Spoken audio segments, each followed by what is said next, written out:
G'day, how are you doing? Hopefully keeping healthy and safe. Today we're going to have a look into this Dell Alienware X17 R2. It's a 17-inch gaming laptop, as you can see from all the nice pretty colors here that's flashing out of the keyboard, and also the front and back as well too.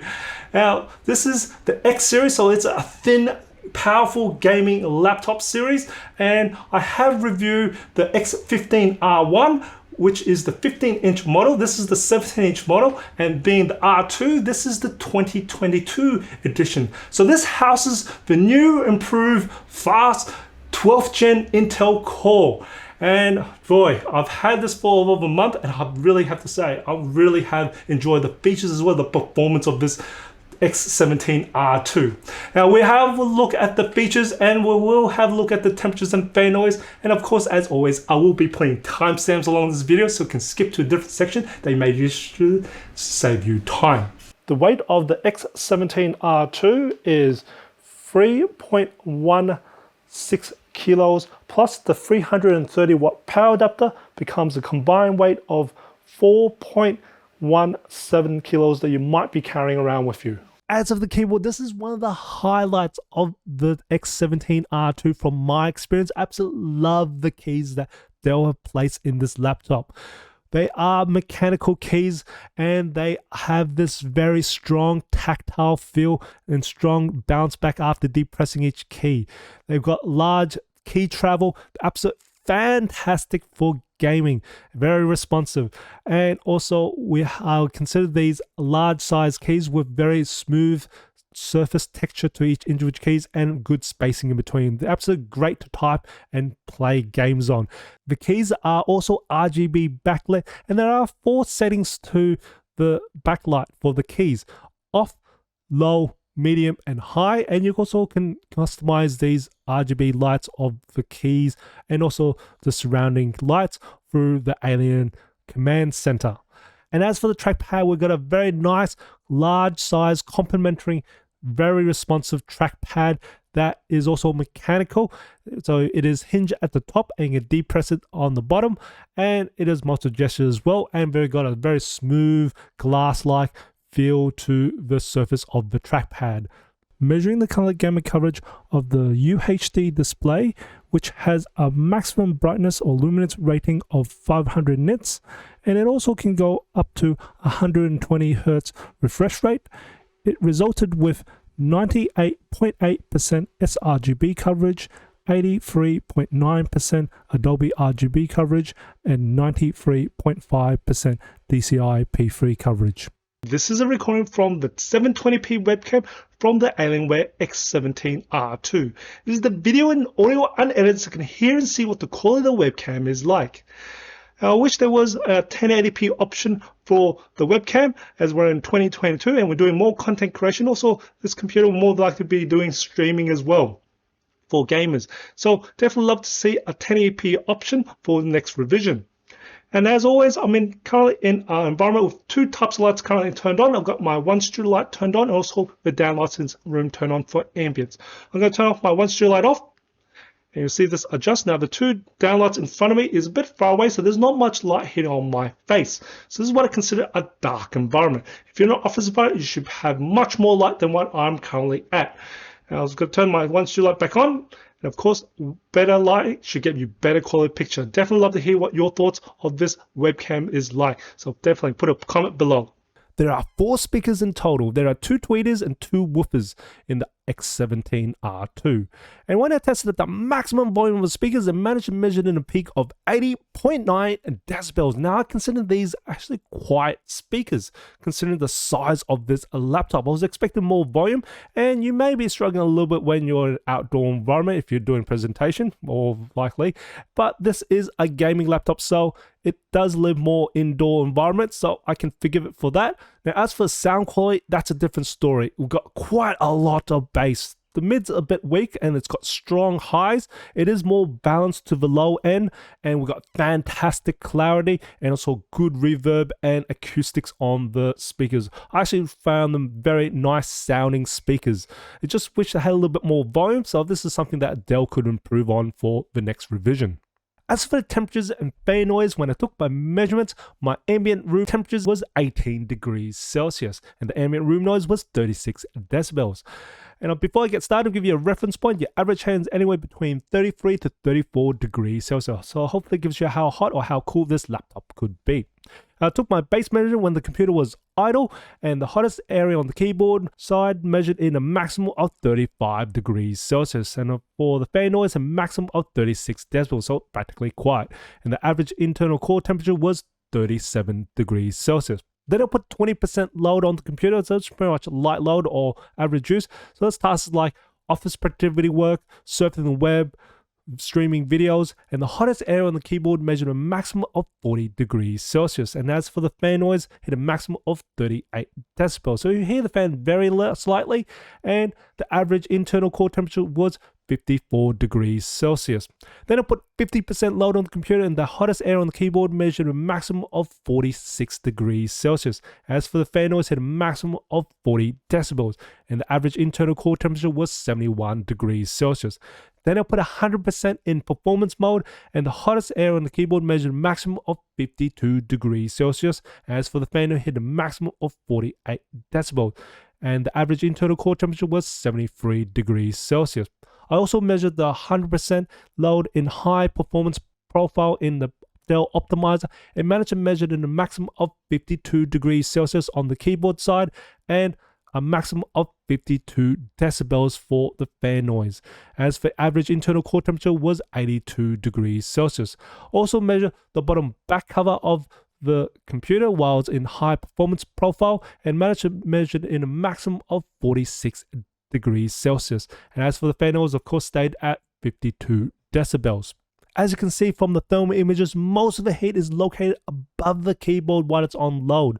So you can still quite happily type on this computer and play games and touch the keyboard while this computer is running at its maximum performance. You won't really feel much of it at all. But I do make sure you don't have this on your lap, and it's still quite heated on the bottom end of the laptop. Let's have a little stability performance of the processor in the X17 R2. This particular unit is configured with an i7-12700H processor. Looking at Intel website reports, has a maximum turbo boost of 4.7 GHz for the performance cores and 3.5 GHz for the efficiency cores. And it runs anywhere between 35 to 115 watts for the TDP. And I've got this computer connected to mains power set to high performance profile, and I've been running a lot of load for over 10.5 hours. So that's load on the processor, memory, storage, and also the discrete graphics as well. And I can see from the speed of the processor, it is ranging anywhere between 3.4 to about 3.7 gigahertz. So I'm going to average that out around about 3.5 gigahertz. So which is above the base clock speed that Windows reports at 2.3 gigahertz. So that's good to see. So we have no thermal throttling there. We do have a little bit of turbo throttling, but it's doing still very well for what I would consider a thin profile for this performance processor. We're also running the discrete graphics. Dell have actually done a pretty decent job on the thermal solution for this X17 R2. And now we have a look at the single core behavior of the i7-12700H processor in this X17 R2. I'm going to start a single core task in Cinebench R23, start the clock watch, and we'll just see how the performance of this core runs. We've gone up to about 4.2 gigahertz, now running close to about 4.3 gigahertz. And we're looking at 4.2. Hopefully, I think it might stabilize at 4.2 here for the first 15 seconds. And looks to be doing pretty decent and very well at 4.2 to about 4.3 gigahertz. So 4.25 is what it's looking at. That's at 30-second mark. We're performing extremely well for a single core performance.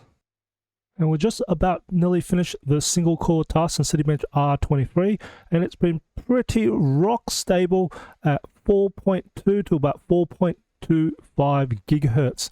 It hasn't really budged between that speed, so it's doing extremely well. The X17 R2 comes with an 87 watt-hour battery.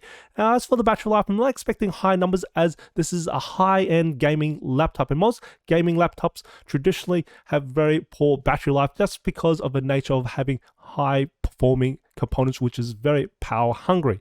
But I managed to get 3 hours and 34 minutes for the modern office battery life test in PC Mark 10 and 44 minutes for gaming and 5 hours and 57 minutes for video playback in the Procon battery life test. I considered the battery results on average comparing with other gaming laptops, so I don't really have that much complaints with the battery life. Here's the results of the benchmarks for the X17 R2. This one's configured with an i7 12700H processor with 32 gigs of RAM, 1TB SSD, and the RTX 3080 Ti.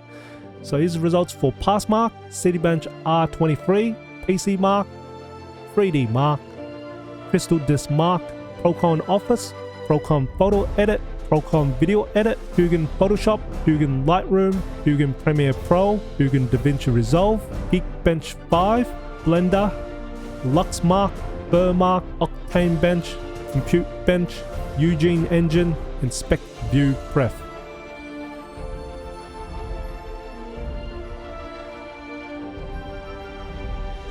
And some gaming benchmarks like Assassin's Creed Valhalla, Far Cry New Dawn, Far Cry 6, Immortal Phoenix Rising, and F1 2021. Now, as for the performance, considering this is an i7, it's got staggering performance. What a great performing laptop with good cooling solution. Let's have a look at the internals of the X17. First, you need to unscrew the 8 Phillip head screws. Good to see they use Phillip head screws, so you don't need a special screwdriver. And then you need to pry it open. My suggestion is start from the corner on the left-hand side or the right-hand side, and then pry it open upwards, and then pry it along this front hand as well too. And you don't need to pry it on from this end, because once you're there, you can pretty much just push downwards and lift up at the exact same time, because you don't really want to break this part off here. So this is got some extra levers here, so that you really shouldn't be breaking apart. So just to let you guys know, I'm just going to move that across. And then we've got the internal. So first off, we've got the 87 watt-hour battery, and the connector is right here. And then above that, we've got 2 slots of M.2 for the 2 SSDs if you want to upgrade it later on, which is good to see. And then on the left hand side of it is 2 SolDIMM stuff for the RAMs, so you can upgrade that if you've only got 16 or 8 gigs. That's good to see. And then below that is actually the Wi-Fi Bluetooth module. Now that is soldered to the system board, so you can't upgrade this part later on.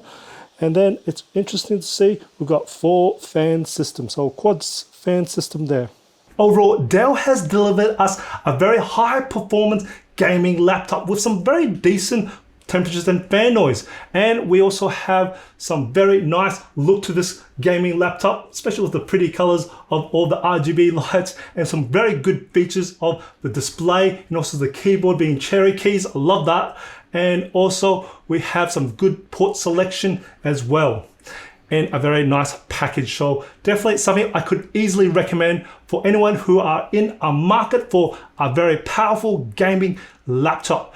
Now, there are some improvements that could be made. For example, the webcam, if we can get a 1080p option, that'd be fantastic. And also the speakers, just the volume of them to be a little bit louder, considering we've got a large chassis. It's easy to make this thing a little bit more louder. But the sound quality, that is right up there. So no problems with the sound quality. It's more about the loudness, volume. Would definitely be nice to see it. And I hope you find this video informative or enjoyed it. If you did, and support my channel, smash that like button for me. And if you haven't done already, subscribe to my channel by hitting that subscribe button on the screen. I do try to upload a new video every week. And if you want to support me further, I'll have membership by clicking that join button right next to the subscribe button. I'm trying to do a little extra for the members there. And as always, imperfections in life makes it beautiful and interesting. And I'll see you next video.